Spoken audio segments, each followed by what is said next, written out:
And we are live. Hello, everybody, and welcome to today's Timely Fit class on cash management. Now, to talk about this today, we are joined by the lovely Adam Chatterley, who is here to give you some hints and tips on how you can take control of your money. Now, for those of you who don't know Adam, he is currently the chairman of the Spa Industry Trade Association, the UK Spa Association, and the host and founder of the iTunes #1 rated The Business Beauty Business podcast. That's the one. Now, I'm right in saying you've coached over 450 spas in 27 countries. Is that right? No, worked Probably directly more at now. 450 spas. Yeah. Coached. Oh God, lost track of the number that I've worked with coaching, but no, specifically worked physically at around 450 spas. Which is amazing, isn't it, really? In a number of countries. Yeah, no, it's when we added those numbers up, it sounds crazy. It sounds absolutely bizarre, and obviously some of them were chains, but yeah, physically touched and have affected and worked with that number of corporates over 20 plus years.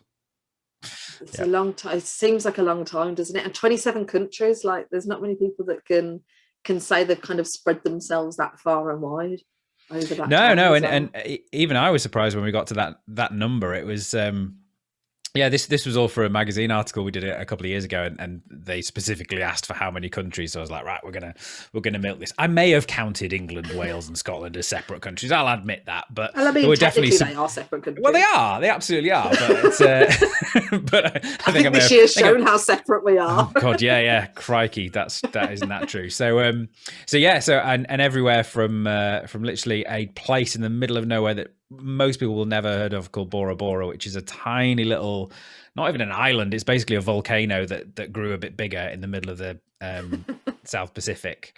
I worked there, and all places back again, including India and God, all sorts of places. It's been amazing. Did you have a favourite that you like to go into? Oh, that's a good question. I mean, for pure exoticness, yeah, the one in Bora Bora was pretty special. Yeah. I actually got stuck there for 3 weeks, which was a real. It was awful. Sounds it was terrible. Such a shame. But no, there was one that I worked at in the Himalayas called Ananda Spa, which was beautiful, and just like a true retreat. And then a few in North America and Mexico that just were out of this world in terms of what they offered and the different things they did there. So, but equally, some in the UK. I always talk about the Scarlet in Cornwall, which is just a beautiful spa and hotel to go and stay at. But Cornwall's such a beautiful place anyway, though, isn't it? Yeah. And to have a spa there like that as well makes such a massive difference. Yeah, can't go there anymore. Now, it's no kids, but well, Wow, you can always find somewhere to leave them. And grandparents, if you're listening, I'd like to go back to take the kids. When I'm allowed to foist the kids off onto you again, that's where we're going. Might as well take advantage. It's been a long year. So. Totally. Now, one of the first things you work with businesses, I would imagine, is looking at cash management, because Definitely. We know it's such an important thing when it comes to running the business and being successful. Yeah. And one of the things is to create a cash flow forecast. Is there any specific reason why this is so important? It is, yeah, because when we're in the midst of running our business and we've got a million things on our mind, we tend to do what I call bank statement planning, which is where you kind of look at your bank statement on any given day, and if there's money in the bank, you think, great, wonderful, everything's good, I can go out and spend money for my business. And when the bank balance is low, you tend to think, oh, that's not good, I need to cut back and hold back, and I won't spend any money on things, and you'll really scrimp and save. And the problem with that is we kind of know this intellectually, but don't always treat our businesses this way, is that it's a constantly moving thing. There's always money coming in. There's always money that we've promised going out. Things don't go out and come in necessarily when we expect them to. And this is the notion of dealing with cash flow, is that it's not a static thing in our business. It's constantly coming and going. And you can look at the bank on any given day of the week, and it can be up or it can be down or it can be whatever, but that's not really a true picture of the health of your business and what's really going on. It might be that it's a bit low at the moment, but actually you need to spend some money because it's either there's a big promotion time coming up, or you're running low in stock, or that money needs to be spent to bring in more money. Equally, it can be looking very buoyant, but it's got to that stage in the month where actually there's a bunch of bills about to go out. So so knowing how your money ebbs and flows naturally, and having that written down as a plan, can then be used with looking at your bank statement and seeing where you are, to sort of go, okay, well, I expect to be a bit low now, so that's fine, that's on the plan, that's okay. But equally, you can be like, okay, well, I was expected to be a bit low, but the bank account is high, so that's good as well. I'll either put some money aside, or maybe I can spend that money that I've been wanting to get that new machine for, or things like that. So to understand how the money should be flowing over time and into the future for your business, having that as part of your plan, can really help you A, plan, and B, kind of ride out those stresses of a business where when you look at your bank account and it's low, and you sort of think, oh my God, what am I going to do? I've got to put a promotion on, I've got to get some more clients and all that kind of thing, where actually that just could be that natural flow within the month, and it's supposed to be at that level. Yeah, especially like you say, if you've got all your bills coming out all in one go, naturally you're going to have that kind of drop quite easily, because they're all coming out all in one go. And it's quite scary sometimes when you log into your bank and you look at it and you're like, oh my God, what on earth am I going to do? But like you say, actually, if you're planning and you're kind of inputting, if you've got money waiting to clear from card payments or anything like that, you kind of know, oh, actually by next week it'll be fine, or in a couple of days it'll be back to normal. How far ahead do you recommend businesses plan for that kind of thing? Do you recommend they do it monthly, or is it best to do it for a year? Or well, I always get people to do it for a year, but kind of loosely for a year, because we roughly know how things are going to flow throughout the month, but we also know that throughout a period of a year, we roughly know how things are going to go up and go down based on the seasons of the year and what's happening in the year. Obviously, we know the run up to Christmas is going to go crazy. So we know that there's going to be those big spend, those big earning times, and there's going to be maybe the quieter times as well. And a number of things we can do on that. It sort of shows us how that, like I said, that ebb and flow is going to work, but it also shows as well, if we know that there's traditionally a bit of a lull, can we kind of look to beat that? Can we have some sort of promotion? Can we have something in place just as that's about to happen, so that it doesn't lull so much? Maybe we kind of keep it flatline. Maybe we even manage to increase it so that we don't have these peaks and troughs all the time. We can kind of ride out, smooth it out, and make sure that there is all that money coming in all the time. That said, obviously, detailed planning out for a year, especially given the last year we've had, crikey, that could be a bit difficult to do on a detailed basis. So I sort of say, have that kind of rough plan for the year, but then on any 3-month quarterly basis, break that plan down a little bit more, so you know what you're doing almost week on week there. And then also discipline. It's very natural for us all to check the bank. That's I think it's become a way that we it's a quick and easy way for us to take the temperature of our business. Now, we should be doing it with the knowledge that things ebb and flow all the time, but it's just what we do. It's what we do with our own personal accounts. It's what we do with the bank account as well. So I would also encourage people to use discipline and really only check their accounts once a week. If you can manage that, maybe cut it down to every other day to start with, and then see if you can get it to just once a week, because that way, you keep it on top of it week by week, but you're not kind of constantly checking it. It's not taking up that headspace.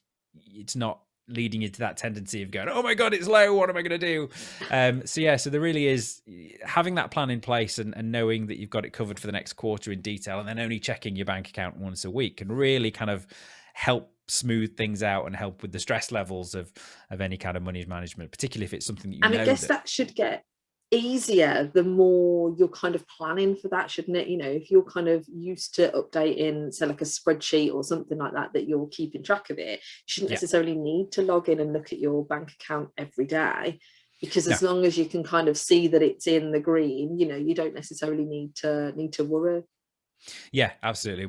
We're kind of trying a new thing now where with our students, where we're actually trying to remove the spreadsheets a little bit from that planning, because Okay, nice. we all know spreadsheets are a wonderful idea, and when we first do them and we get all excited about them and we've made them all pretty colors and everything, we love them and we really sort of go all in on them for the first week. But then they naturally kind of, you know, things happen in our days, they start to fall out. So we've created this where we now use a specific way of using our bank accounts to kind of do away with the need for spreadsheets. So we can just check one thing each week, but get that same kind of knowledge from it. And it also means that we call it instant profit. You're essentially making an immediate profit on your business. It's based on a very well-known book called Profit First, but we've kind of, you know, tweaked it and made it specific for our industry as well. So yeah, it is a big thing. And I think it's becoming a much more important thing, once again, based on what's just happened over the last few months. I was going to say, over the last 12 months, I think, you know, we've definitely realised, haven't we, kind of how we need to keep on top of things and perhaps be a little bit more mindful. You know, I think most of us, when we reopened the first time, we all went a bit mad having to buy barbicide and cleaners and hand sanitizers and all these kind of extra things, with having very little idea of, okay, how is that going to impact things like cost of service and profit margins and all those kind of things. And I suppose that's kind of where a lot of people will struggle initially, is kind of working out, okay, well, what do I need? You know, I've got this small amount of money coming in, so what's the most important thing that I need to focus on at the moment?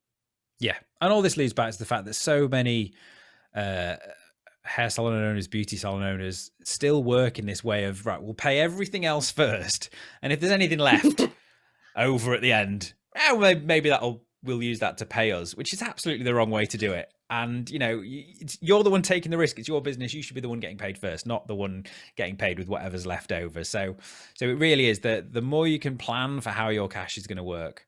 And I think the other thing as well is we've probably all heard some business advisor, our accountant, our bank manager, whatever, say to us, you know, as a business, we really should have sort of 2 to 3 months worth of money in the bank that can keep the business running for that period of time, even if there was no income coming in. And I think we've all heard that before, and we're like, yeah, but when am I really going to need that? Yeah. I think now we're all going, okay, now we really need that. So yeah, I think we're definitely seeing the value of that. Definitely. So the more you can kind of plan your cash flow, and you know, it's not an easy thing, and I get that, you know, if you've got expenses that run to the value of your business as much as possible, but there's always ways you can reduce your expenses. There's always ways that you can take a little bit of money, put a little bit aside each month, and as quickly as you can kind of build up that reserve, and then don't touch it unless it's absolutely necessary. And I think that does two things. It makes you a stronger business, it makes you a healthier business, and it also makes for a better sleep at night. It's not worrying about the fact that every month you just slightly dip into the business overdraft. And I suppose part of that is doing things like a daily cash up, isn't it? It's kind of just keeping track of what you've got coming in, what you've got going out. I know one of the things you recommend is salon management software like Timely. I mean, I just see the value.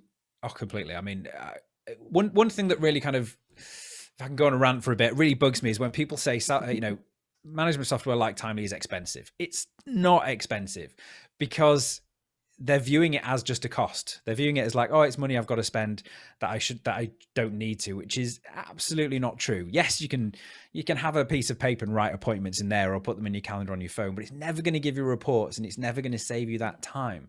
And I would just 100% say, if you use just that ability to cash up at the end of the day in a management system, or the time it will save you saying, you know, how much money have I made this month?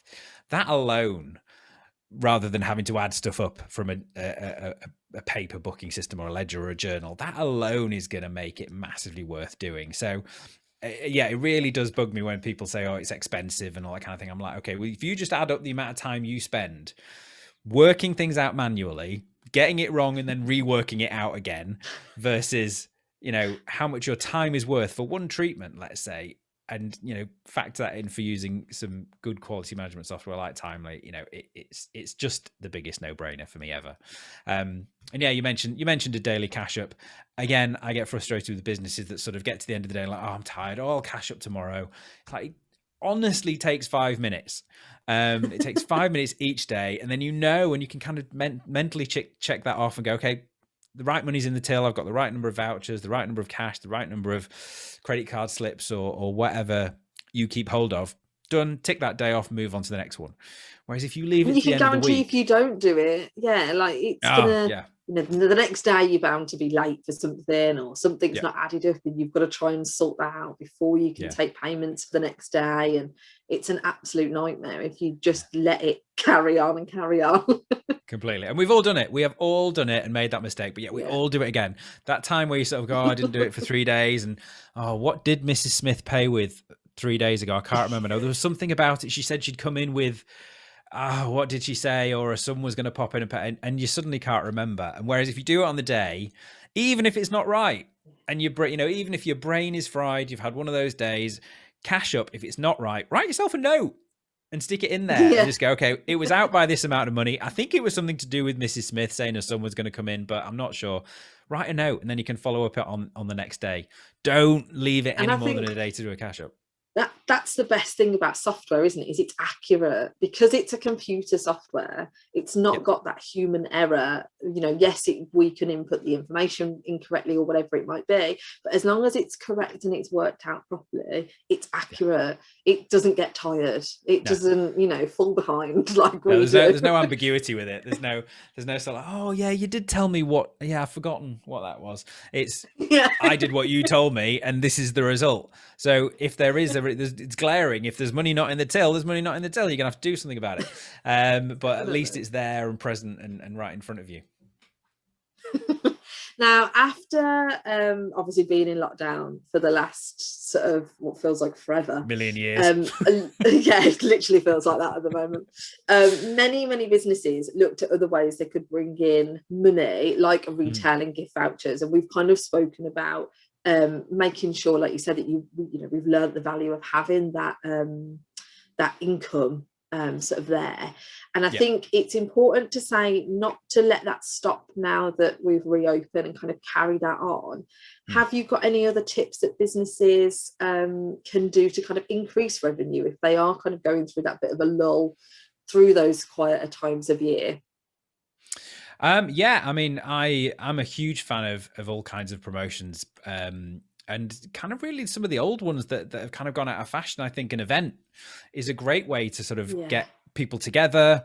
Everybody loves, especially now, everybody loves an excuse to get together. And if you've got space in your business, you can have a few people in. Doesn't always have to be a promotion of a new treatment or anything like that. You can introduce a new member of staff, get their feedback on the treatments. It can be a feedback event. It can be all sorts of things. But the more you can bring people together and show them what's going on, the natural byproduct of those is going to be people curious about things, people wanting to know more about treatments. And the great thing is you can bring your existing clients in and showcase something else that you do. So that's always a good thing to do. I've loved the fact that people have retained some of the stuff that they were almost kind of forced to move over to in lockdown. Things like, doing pre-appointments online, doing pre-consultations online. I even had a couple of clients who started doing actual skin consultations online and then selling the product without even seeing the client. And a couple of those have said, that's been a game changer for them. They're going to keep that going one afternoon a week because they can see so many more people doing it that way, and they don't even have to go out of the house. So I'm loving some of the things like that have gone on. But yeah, I'm a huge fan of promotion events and gift voucher events and anything really that you can just shout about and showcase, especially if you're going into a time of sort of a natural lull, is a great thing to do. And you can put them on quite cheaply as well, can't you? You don't have to spend an absolute fortune on events. And that's always the thing that I think puts people off, is they think, oh, it's going to be really expensive. But actually, I've run events where I've been to Aldi and grabbed some champagne or some Prosecco and been and bought some nibbles. And actually, clients have loved it. And most companies, you can get samples, you can get free leaflets and things like that you can put into a goodie bag, and clients are quite happy with just little basic things like that, especially like you said, at the moment we can't do anything anyway really. So coming out to these events and kind of getting this this glass of bubbly and having a bit of a chat and, oh, what's this treatment and that kind of thing. It can be really easy way of making money and not spending a lot of just at all, really. No, not at all. And yeah, I keep getting unpopular for telling people about this, but every product house has a budget for helping their salons out with this kind of thing. They're not necessarily going to fall over themselves to throw it at you, but if you tell them that you're putting on an event and you're going to be getting people in who are potentially interested in what they offer, sometimes it'll be, they'll uplift a purchase that you're making. Sometimes they'll send you some samples. Sometimes they may even send you some gifts or prizes or things to give away on the night. But don't ask, you don't get. But just make sure you bring that up with whoever is your product rep and say, I'm doing this thing. Is there any way that you can help me out? And yeah, every single product house I know of has some sort of marketing budget available for that. So go and bring it. They're going to be cursing you right now. Yeah, they do. Will you stop mentioning that, Adam? They're going to have a million phone calls now after this live. Now, if any of our viewers want more help and advice from you, where can they find you? Because I know you have just started. You've relaunched your membership program, which has now finished, hasn't it? That's right.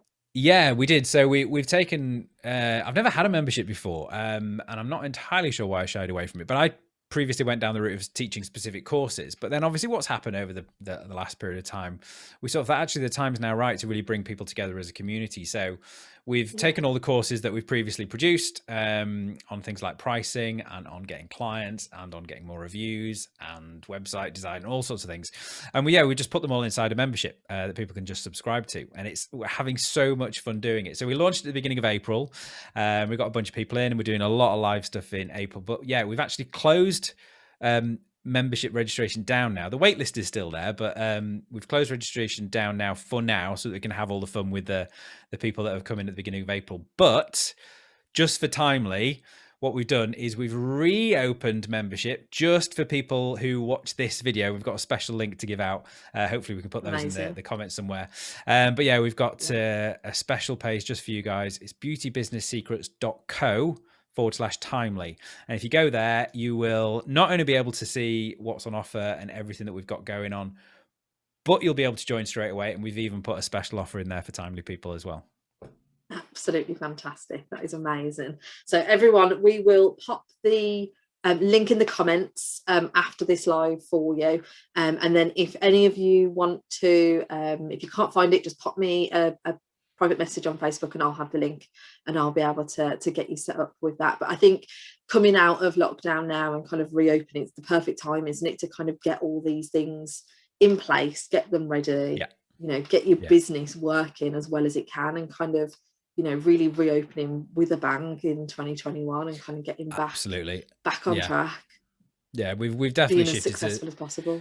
Completely. And we've moved to a kind of getting stuff done. I think a lot of us have maybe got out of the habits of working, of the balance of working in our business, or, we've seen that having some time away from our business is really beneficial to our health. So one of the things we're really focusing on in the membership is getting the stuff done on time and quickly so that it's just done and you can get on with the stuff that you either love doing in your business or, get away from your business, do the stuff that you want to do in your life. Absolutely. I think we've really learned the value, haven't we, of that kind of work-life balance over the last massively. 12 months and kind of really realising actually, I know a lot of hairdressers in particular that I've spoken to have said they're not going back to working those really long days or being open 7 days a week. They're going to be taking perhaps a weekend off every month or something like that because they've realised actually they'd rather do that and kind of, like you say, get everything organized so it does it automatically, things like online bookings, like you say, taking payments, getting the prices right, all those kind of things. It just makes life so much easier. 100%. And we've sat down with our members and clients and everyone and gone, actually, first thing we're going to do as we're going back and as you're opening and all that kind of thing is taking your appointment systems, your Timely systems, your software, block out the times for you. Yeah, put your rotas in, sure, of when you're open, but whatever time you want for you, holidays, little breaks, get them locked in first and then get your clients booking around them. Because if you don't, your clients are going to fill up your time and you're not going to have the time to do that. So it's and so stick important to to make that it, time for you. because that's Oh the God, yeah, hardest stick thing, to it. isn't it, is stick to it, because quite often you'll be off on holiday and someone's like, oh, I can only do this day, and you'll naturally kind of, because of the type of people we are, you naturally want to go, oh, that's fine, I'll come in and I'll do that. But actually, as soon as you start saying I haven't got anything else, it's amazing how quickly people can rearrange what they're doing to get in with you if they want to get in. Definitely. We did a fun thing actually, because we brought this up and people sort of said, oh yeah, but it does happen. And I sometimes would do it. I was like, right, tell you what, give yourself 5. You get 5. Oh, I decided to open a bit later because this particular client said she could only make it. And I really like her and she's been with 3 years. I'm like, you get 5 of them. So know you've got 5 for the next, whatever it is, 6 months, and be really careful with them. So that if you're going to use one, that's one that you can't use for someone else. And everyone has thought that's a great idea. So I made them all sign a contract. I'm like, I'm not going to come and find you if you don't do it, but just for yourself, protect your time, protect your own well-being and everything that you want to do. And you've only got 5 times where you can open later for a particular client or open earlier. Yeah, I think a lot of people did that in the first sort of reopening. They kind of, oh, we've had all this time off, we've been relaxing, and they literally burnt themselves out within the first couple of weeks because they just did far too much. Like, we're going to sleep in the salon. We're going to work 10 hours, 18 hours a day. We'll just get a couple of hours sleep. We'll get all the clients back in again. And everyone did it because they genuinely knew that their clients wanted to come back and wanted to see them, and they didn't want to let anyone down, and they didn't want to disappoint anyone. And, everyone's just got such a big heart in our industry, but I'm like, you've got to take care of yourself. I've been comedically reminding people about, when you're on a plane and you get the little safety briefing and they talk about the masks dropping down from the ceiling, and they always say, put yours on first before you help someone else. And I'm like, use that in your business now. Put yourself first before helping your clients, because if you burn yourself out, then you're no good to anyone else. Absolutely. That's such a good advice. Thank you so much for joining us today, Adam. It's been really great. Thank you for having me on. It's been You're super busy. And I know this information will have been invaluable for everyone. So if anyone can take anything away from that, definitely use your own safety mask first. Look after yourself first. Get things organised. And we will pop Adam's very special link for timely users in the comments down below. Have a lovely day, everybody. Alex is back next week, and she is looking at Google reviews. So that'll be a really good one to start getting set up with. Thanks again, Adam. Have a lovely day. You too. Yeah, no, thanks for having me on. Enjoy the nice weather. I certainly will. I'll be out on my bike this afternoon, I think. I don't blame you at all. It looks absolutely gorgeous out there right now. See you soon, everybody. Thanks, Annabelle. Bye, everyone.